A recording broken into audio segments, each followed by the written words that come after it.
Looking at the price of Bitcoin, we can clearly see that the price is getting a bit exhausted after the massive rally that we had last week. We can see slightly higher highs with decreasing volume. Now that signals that we could see a bigger move to the downside, which we do not know if it is going to be corrective or impulsive.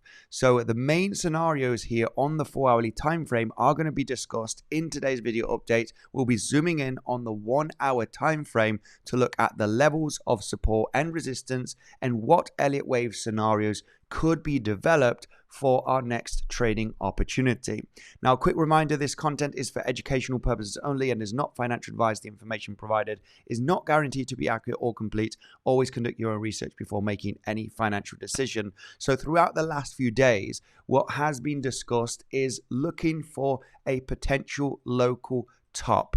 This has been discussed in the trading community, looking for that trading setup hitting the daily level at 81k and also a range point of control to get up in a 5-wave structure for that short entry. Also telling the people in the community that I am entering that trade, and that is the current trade that I'm holding because I am very interested in detecting that major swing short position. So I am positioned, it has been informed in the trading community, and we are looking for that reversal. But today we're going to discuss, is it possible for the high to be in? And if this is not the high, where could the high be formed for that bigger pullback? Remember, if you are interested in joining the trading community, you have the first link in the description, which is my personal Telegram.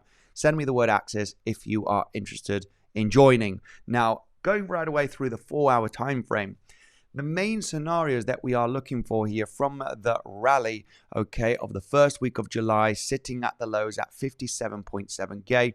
This is the main scenario, which we have the bearish option, of course, which would be a 3-wave structure, ABC, to the upside, where we are looking to see the C wave to come to the end stages. Now, is this the wave 4 and 5, even though wave 4 locally inside of the C wave is smaller than wave 2? However, it would be a valid option, okay? Now, I do understand that wave 4 could still have a longer formation that will be discussed on the 1-hour time frame, but I'm already trying to spot that high for a bigger pullback of potentially $5,000-$6,000, which is the main trade that I'm looking for to the downside, okay?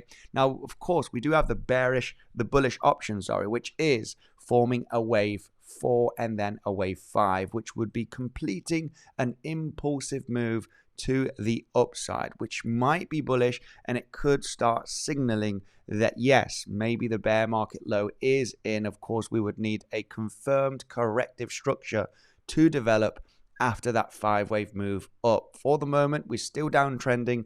The bear market structure is still intact, which is that high at 82.8k, guys. Okay, so for the moment, we still have that 3-wave move to the upside. Hence, it is looking good to try and detect that high to get into the swing short, which was already being informed, of course, inside of the trading community, executing that short trade. This short trade could be massive. The main interest of getting into shorts is because I've already been exposed in a major swing long. I do hold major spot bags on Bitcoin, but I'm not exposed to downside, and this is why leveraging this is very, very important. You need to do it safely with very good risk management, okay?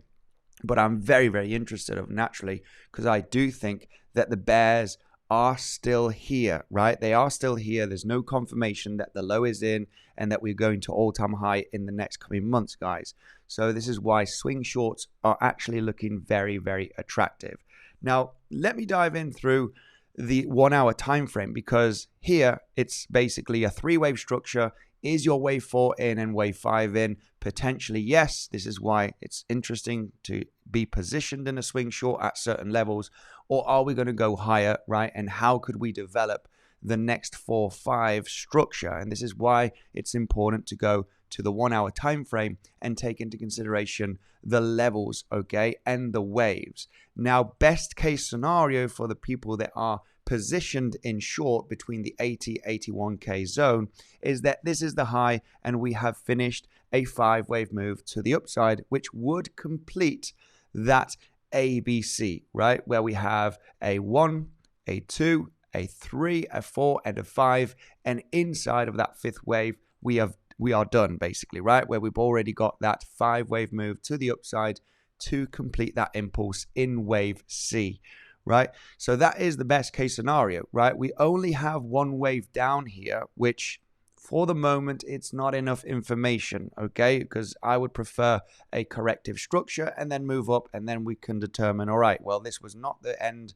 of that impulse. That could be wave 1, and this could be wave 2, and we just continue the wave, larger wave 5 to the upside, okay? However, this has potential to be the high for many weeks ahead for a larger pullback to the downside. It's just, we need to understand that that is a reality and that is a possibility, as we do have that 5-wave move count to the upside. Of course, this count can be fitted as a 3-wave structure, and we'll get to that. So best case scenario for the bears is that we finished a high right over here and we are going south throughout the next coming weeks. I understand that that is very possible thanks to the 5-wave move up that we got in the last few days. Now, let's talk about the most bullish case scenario, which is still not finished an impulse, right? Because a 5-wave move up can be a finished move, in this case for the wave 5, as explained on the higher time frame. However, a 5-wave move up can be a wave 1, and we haven't finished the impulse from this correction. Now, that means that we would see wave 2, which the invalidation is taking out the lows here at 76.6. So a higher low could be interesting. I think that this is very one-wavy. I think that we do form a wave B in the case of the bulls here, and then we correct down for an ABC. Wave 2s are usually quite deep, hitting the golden pocket, the 7/8 Fibonacci. It is quite common to actually get a deep wave 2. Now, the most important level of support in that case, if you want to see it hold, would be the range point of control, which is coming between the 618 and the 7/8 Fibonacci, right? That area is actually quite interesting. You got the value area low of the range, the point of control. Can we see this as an A, B, and C? Absolutely, it's definitely a possibility. I am not particularly that interested in this long position, depending on the lower time frame. Of course, Devil is focusing today in the trading community on the lower time frame, 15-minute, 5-minute, to determine those intraday scalp opportunities. So we would need to see, of course, that bounce, this range, and then a move down.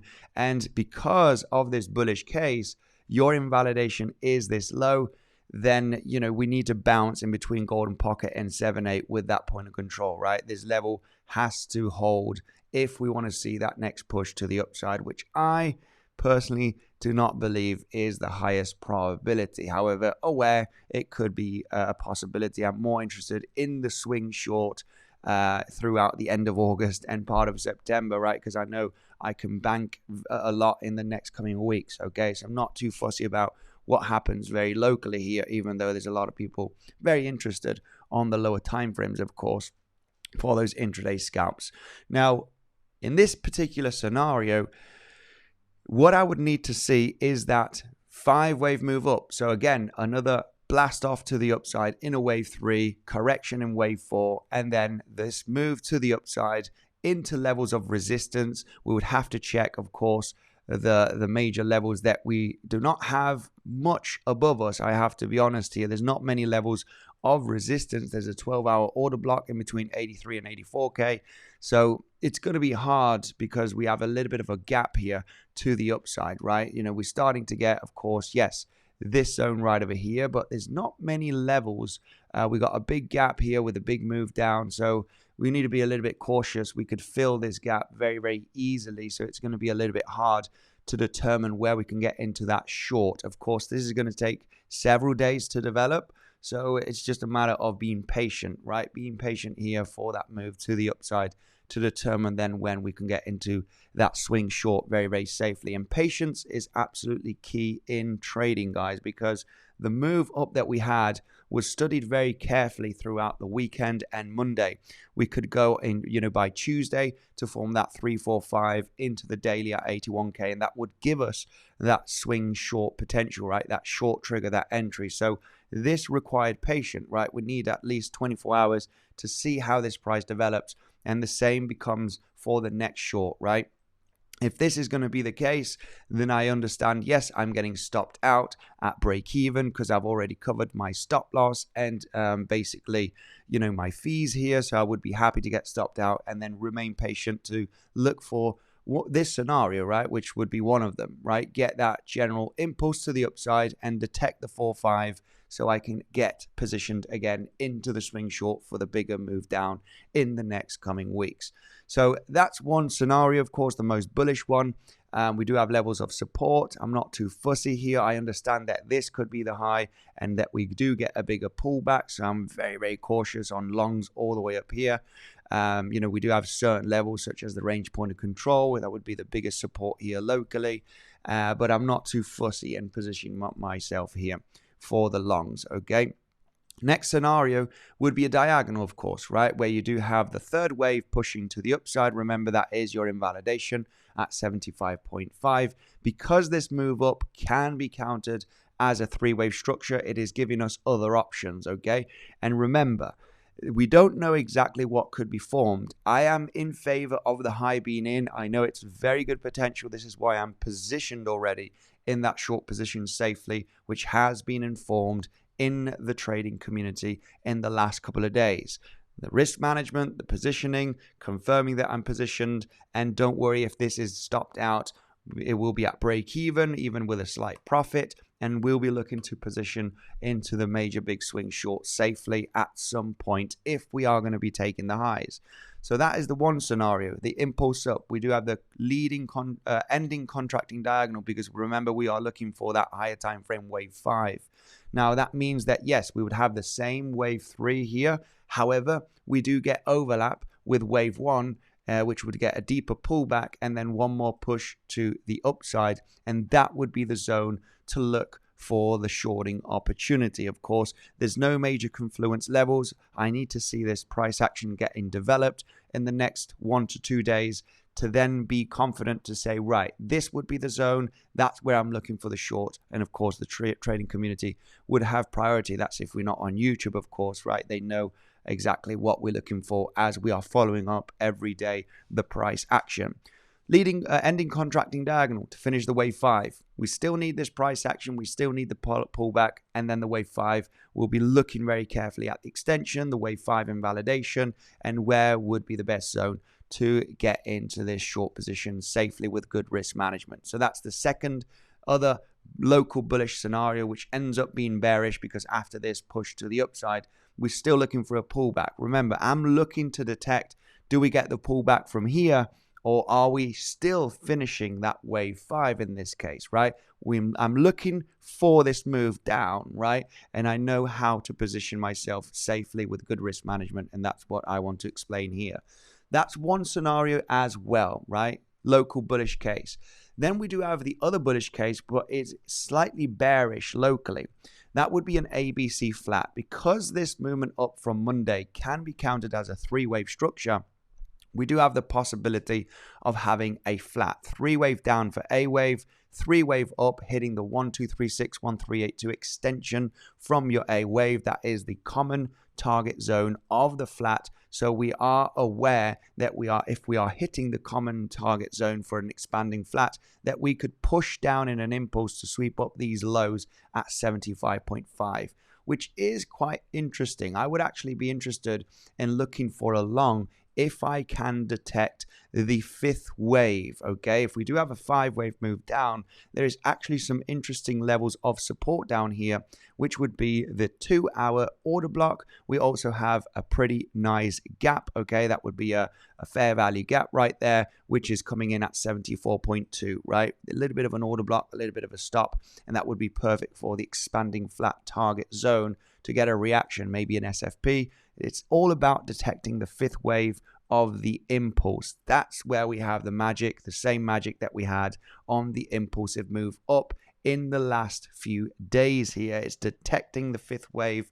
That is where the magic happens. That's where we can position ourselves, right? And the same happens here with this ABC flat, because I would be more than happy to get into a potential long if that 5th wave can be detected into that 75, 74K region, right? It's super important to actually detect that 5-wave down and understanding that an ABC flat here is very much a possibility. So I'm interested in longs as well as a day trade, a little swing long here to take out the highs again. And on the higher time frame, that means that maybe this was not the wave 4 right there, and this was not the wave 5. Matter of fact, this would mean that this flat, longer flat, could be the wave 4, and then we have the wave 5 to the upside, which means I will still be interested in detecting that move up to finish the wave 5 and then look for an epic swing short position here. Okay, so we're looking for longs, looking for shorts. I know exactly what I'm looking for. Which is the scenario that's going to play out? Well, that requires time and patience. So you need to map out the situation here so you are ready with the trading plans to see the levels of support and resistance and the Elliott wave scenarios to come with the perfect recipe here for that trading execution. That would be the other main scenario here as a flat, which requires one more high, wave 4 and wave 5.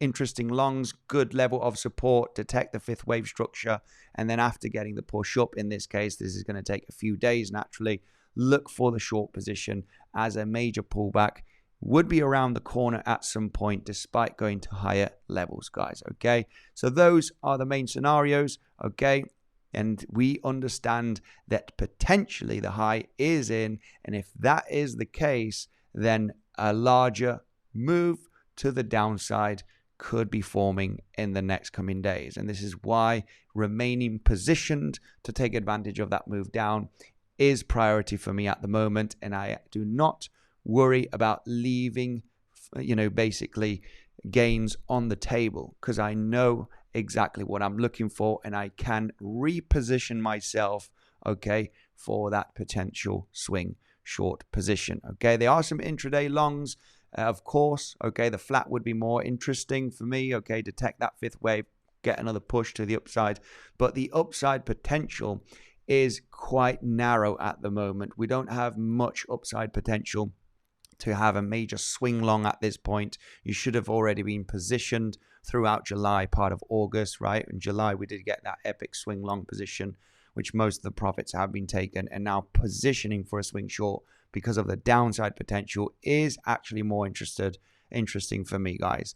Thank you so much for joining. Remember, if I'm not on YouTube, Devil's not on YouTube, we are either one of us inside of the trading community. Send me the word access if you are interested in joining in for the daily updates, potential setups that we are looking for, and actually confirming that we are entering that trade, just so you know, and how we are managing our trading positions. Thank you so much, guys, for joining, and I'll see you in the next one.